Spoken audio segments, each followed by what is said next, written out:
Halo guys, balik lagi bersama dengan Red Deer Manhwa. Kali ini Mimin akan melanjutkan komik yang menceritakan tentang perjuangan seorang laki-laki yang berubah menjadi ayah tak tertandingi. Dan apabila kalian masih bingung dengan alur ceritanya, kalian bisa cek deskripsi atau langsung saja menuju playlist yang ada di channel ini untuk memulainya dari part 1. Tanpa basa-basi lebih lama lagi, mari kita lanjut ke part 43. Cerita dimulai. Ilcho yang terheran-heran melihat rekan MC kita. "Bagaimana ya?" ujar Ilcho melihat kejadian rekan MC yang terjepit. "Mereka agak melenceng dari dugaanmu ya?" tanya MC kita. "Menyentuh dugaan saja tidak," saut Ilcho. Sedangkan rekan MC kita berkumpul di tempat rekan yang terjepit dan sibuk berbincang. "Kak Yang, jangan memaksakan diri. Tiba-tiba memaksakan diri begitu, takkan ada gunanya. Jangan tunjukkan kelemahanmu Hyungnim." Kemudian Ilcho berkata, "Kenapa tidak panggil mereka saja?" "Siapa?" tanya MC. "Maksudku kru lama kita dulu," ujar Ilcho. "Tunggu sebentar, mereka bukan orang yang suka diam menurut. Tidak buat masalah saja sudah syukur," saut MC kita. "Tapi bukankah setidaknya kemampuan mereka terpercaya?" imbu Ilcho lagi. "Cukup kau di sini, sudah cukup," saut MC kita lagi. "Jika ingin menguasai tempat ini, kita butuh mereka," ujar Ilcho. Yang kemudian menoleh ke arah rekan MC kita yang sekarang dan berkata, "Bukan orang-orang seperti ini, melainkan orang yang sungguh berbakat. Jangan menilai dari covernya, mereka cukup layak kok. Mereka juga cepat belajar," saut MC kita. "Memang seperti apa orang yang sungguh berbakat itu?" ujar rekan MC kita yang terjepit, yang tak sengaja mendengar percakapan MC kita dan Ilcho. "Tidak usah ditanggapi, itu cuma kata kiasan," ujar MC kita mencoba menengahi. "Dari tampangnya, jelas-jelas bukan cuma kiasan," saut rekan MC kita lagi. Dan kemudian lanjut berkata, "Noh, aku percaya dengan metodemu karena kau yang memimpin. Tapi aku tidak suka dinilai orang asing begitu saja. Jangan dipikirkan, dia cuma menganggap suasananya berbeda waktu dia Ronin," ujar MC kita. "Apa maksudmu kami masih jauh di bawah Ronin? Aku tahu kami belum berlatih, tapi jangan samakan kami dengan hanya sekedar Ronin," ujar rekan MC kita yang tadi terjepit. "Ah, maafkan kesalahanku. Memang seperti kata Kak Noh, suasananya berbeda dengan masa Ronin Ki dulu," imbu Ilcho. "Terserah, aku tidak mau berselisih dengan orang yang mau membantu," saut rekan MC kita lagi. Kemudian Ilcho berkata kepada MC, "Tanpa sistem komando yang benar, kita tidak bisa memulai apapun. Dilihat saja, mereka tidak terlihat punya sistem." Kemudian Ilcho sedikit berbisik, "Tidak masalah jika rencana kita main barbar, tapi kita perlu ada hierarki yang jelas." Mendengar hal itu rekan MC kita menjadi geram dan berkata, "Barbar katamu? Ah, aku cuma membicarakan tingkat dasar pada Ronin, jadi tolong jangan salah paham," ujar Ilcho. "Apa katamu?" saut rekan MC kita. Kemudian rekan MC kita yang lainnya pun ikut bersuara. "Aku juga kesal sendiri mendengarnya. Apa maksudmu kami ini cuma sekedar orang barbar?" Yang kemudian mereka semua datang mendekati Ilcho. Ilcho yang melihat itu pun sedikit tersenyum untuk menanggapinya. Melihat hal itu rekan MC kita menjadi emosi dan berkata, "Lihat tuh senyumnya. Dari mana kau dapat bajingan ini?" Melihat hal itu MC kita berpikir dalam hati, "Apa aku harus ikut campur?" Namun Ilcho melirik MC kita dengan tatapan tajamnya. Melihat hal itu MC kita kembali berpikir dalam hati, "Tidak, mumpung sudah seperti ini harus mengatur hierarkinya. Meskipun kucampuri, mereka akan lebih meremehkannya dan memperburuk keadaan." Kemudian dengan santai dan sambil tersenyum Ilcho berkata, "Maaf, aku tipe orang yang suka bicara blak-blakan. Jika kalian telah tersinggung dengan kata barbar, sepertinya kalian belum terlalu terdidik karena merasa aku benar. Memangnya apa yang kau bisa? Tanya rekan MC kita dengan emosi. Setidaknya, masih bisa makan kemanapun aku pergi, ujar Ilcho. Cukup, buktikan kalau kau memang merasa jago, saut rekan MC kita yang terpancing emosi. Orang yang bicara seperti itu, terkadang makan ludah sendiri, jawab Ilcho. Apa katamu, kau cari ribut ya? Saut rekan MC kita yang terpancing emosi. MC kita yang melihat itu pun hanya diam saja dan bergumam dalam hati. Kenapa dia lebih kasar dari biasanya? Atau cuma perasaanku saja? Mungkin waktu sudah mengubahnya. Bisa saja dia bukan lagi Akgun yang kukenal. Lalu Ilcho lanjut berkata, ini adalah hal yang diperlukan untuk masuk ke dalam keluarga. Yang kemudian dengan tersenyum Ilcho lanjut berkata dengan lantang, kenapa kalian bengong di situ? Serang aku. Kemudian scene beralih di malam harinya, di sebuah kedai makan. Terlihat Jeho yang telah babak belur. Seharusnya kau mundur setelah sadar. Kenapa malah ngotot melawan? Ujar MC kita sambil menuangkan minuman. Jeho dengan muka bonyok diam saja dan hanya minum araknya. Kemudian MC kita lanjut berkata, dia memang akan menjadi bagian kita. Meski dia terlihat seperti itu, tapi dialah yang paling terpercaya dalam melakukan tugas. Jeho pun masih diam saja seperti merenungkan sesuatu. Gelasmu kosong lagi, minumlah, aku yang traktir, imbu MC kita sambil menuangkan arak. Kemudian Jeho berkata, siapa sebenarnya kau ini? Apa maksudmu? Tanya MC kita yang tidak mengerti. Sejak awal, memang aneh, kau seringkali pergi menjalankan misi rahasia dan disukai para petinggi. Selain itu, kau juga jauh lebih kuat dari kami, ujar Jeho. Mendengar hal itu MC kita berkata, memang kapan aku sering pergi? Para petinggi cuma tertarik pada anakku, dan aku juga menyuruhmu membentuk otot dari dulu kan? Memangnya kekuatan macam itu berasal dari otot? Saut Jeho yang ngotot. Terus apa lagi? Tanya MC kita. Lalu lanjut berkata, waktu kau ngotot belajar Neigong dan Waigong untuk jadi master, aku sudah menyuruhmu fokus membentuk otot. Ingat tidak? Bahkan yang lain juga berkata sama. Kau benar soal itu, saut Jeho. Lalu MC kita lanjut berkata lagi, semuanya ingin jadi master, tapi tidak berusaha sungguh-sungguh. Lakukanlah yang bisa dulu, pakai uangmu buat makan. Aku selalu berusaha berlatih 2 jam rutin setiap hari, apapun kondisinya. Apa kalian pernah berlatih seperti itu? Kalian semua cuma puas dengan hasil sementara dan menjadikannya alasan setiap hari. Aku tak bisa menyangkalnya, saut Jeho. Mengharapkan hasil hanya dengan mengubur bibit, adalah wujud dari keserakahan. Imbu MC kita. Aku mengerti, saut Jeho lagi. Lalu MC kita kembali berkata, jika ini berlangsung lancar dan kita menemukan kelemahan musuh, mungkin kita bisa menyebut Kapten Ham sebagai kapten lagi. Bertahanlah sampai saat itu, jangan pesimis. Aku mengerti, tapi mengenai Akgun, apa dia sungguh terpercaya? Tanya Jeho. Meski orangnya agak kasar, tapi kau bisa mempercayainya selama dia di pihak kita. Aku sangat lega ketika dia menyebutkan kata keluarga tadi. Jawab MC kita. Aku mengerti kepercayaan dirinya sangat tinggi dan kau juga bilang cukup mengikuti arahannya. Saut Jeho. Memang benar, dia tipe orang yang mengubah penasaranmu jadi hilang, pungkas MC kita. Scene beralih di suatu tempat.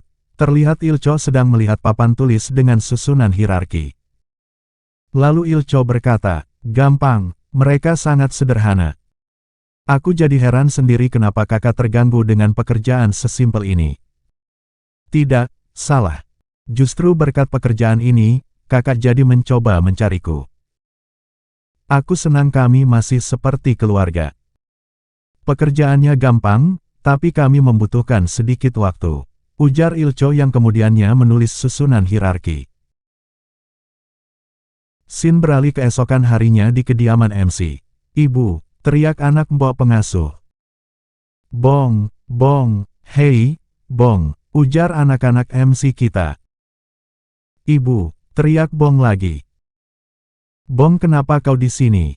ujar mbok pengasuh yang menengok keluar. "Aku lapar," teriak Bong lagi. "Sebentar, kebetulan aku sedang memasak," saut mbok pengasuh. "Apa memberi makan mereka lebih penting dariku?" teriak Bong lagi. Anak-anak MC kita terkejut mendengar hal itu. Kemudian mbok pengasuh berkata, "Jangan nakal, kenapa kau bilang seperti itu?" "Memangnya salah, benar begitu kan?" saut Bong lagi. "Kau benar-benar tidak bisa diatur," ujar mbok pengasuh lagi yang ingin menghampiri Bong.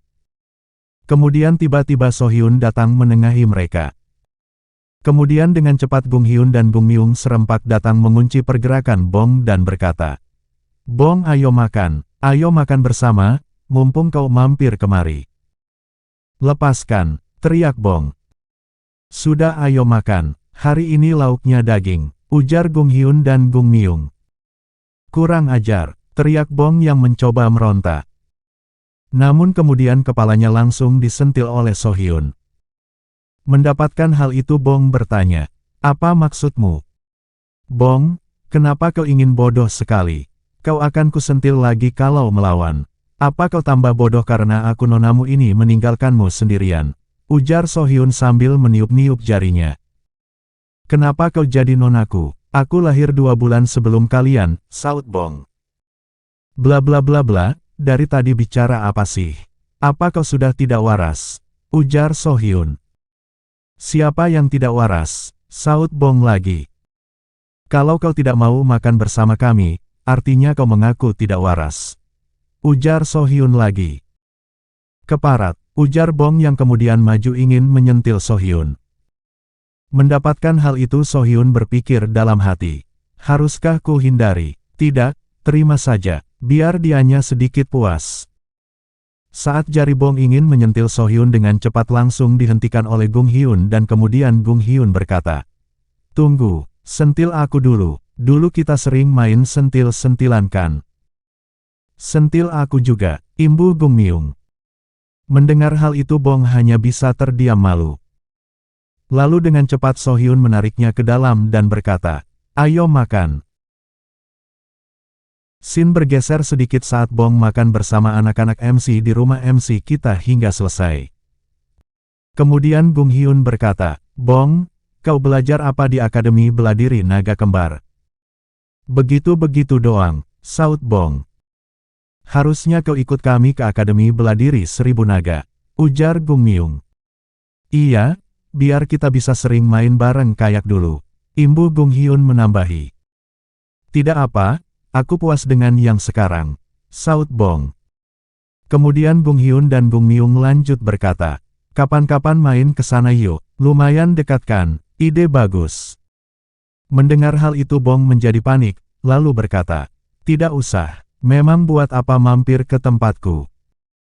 Melihat hal itu Sohyun pun menjadi curiga dan berkata, "Kenapa kau malu-malu begitu? Anak yang lain juga sering mampir-mampir." "Tidak usah, kalian hanya akan bikin masalah di sana," saut Bong menambahi. "Apa maksudmu?" tanya Gung Myung yang tidak mengerti. Kemudian Bong dan Gung Myung terlibat perdebatan mengenai hal itu. Sohyun yang melihat itu pun bergumam dalam hati. Ada yang aneh, kenapa dia bersikap seperti itu? Scene beralih saat malam hari. "Bunuh dia, teriak para bandit. Di suatu tempat terlihat MC kita melakukan penyerangan kepada markas bandit yang diperhatikan oleh Il Cho yang ikut menyamar.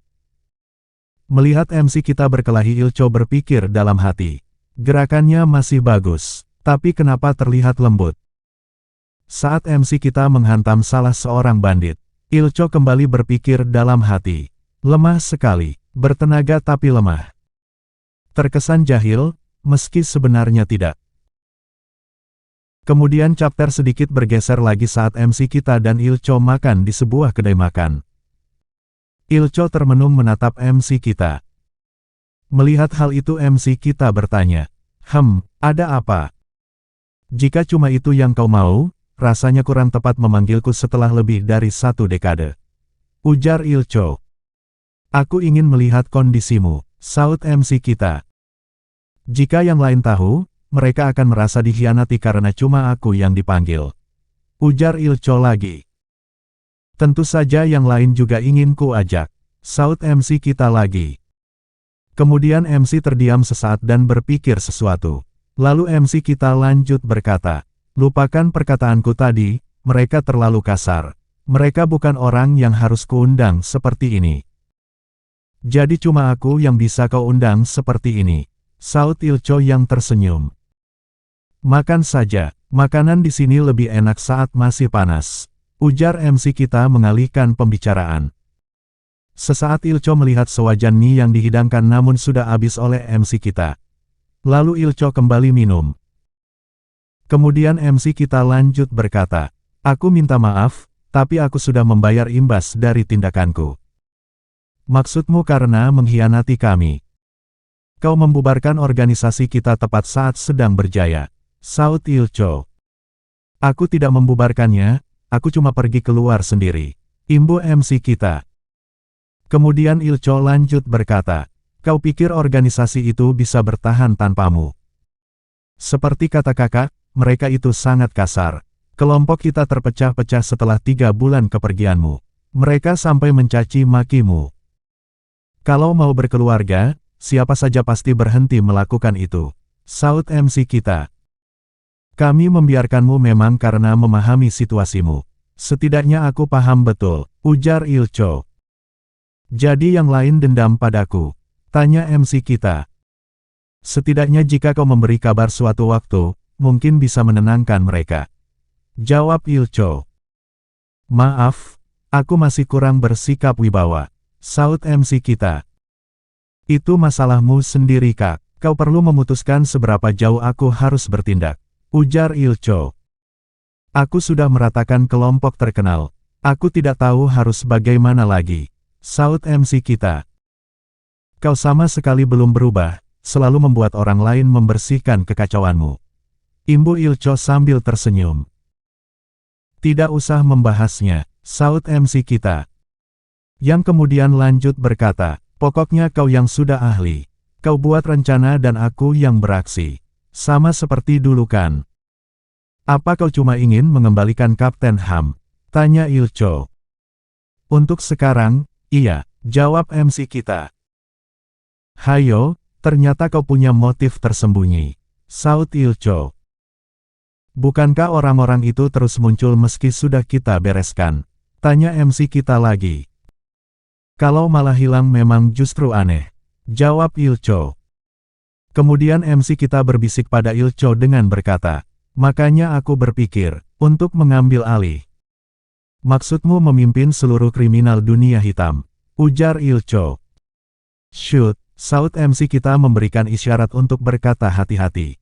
Kemudian MC kita lanjut berkata, sebenarnya, aku sudah mendapatkan pekerjaan aman.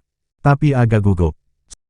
Stabilitasnya kurang menjamin. Jika aku terluka dalam misi, yang kudapat cuma sedikit upah bonus. Dan jika tidak bisa bertarung dengan baik akan dipecat. Makanya kita harus menguasai dunia hitam. Aku ingin posisi santai tidak perlu bekerja. Mendengar hal itu Ilcho terpaku tidak habis pikir, dan lalu berpikir dalam hati. Gugup, stabilitas pekerjaan, terluka dalam misi, apa dia benar-benar kakak yang dulu ku kenal? Kemudian Ilcho lanjut bertanya, jadi kau ingin menggantikan mereka dengan prajurit naga langit? Asosiasi, naga langit sudah banyak menyewa prajurit. Bukan cuma tingkat 1, tapi juga prajurit yang lebih rendah. Saut MC kita. Kenapa memikirkan hal seperti itu? Tanya Ilcho lagi. Kita ini ada di satu kapal kan? Jawab MC kita. Kemudian Ilcho lanjut berkata, setahuku, kau juga membiayai sebuah panti asuhan. Tahu dari mana? Tanya MC kita.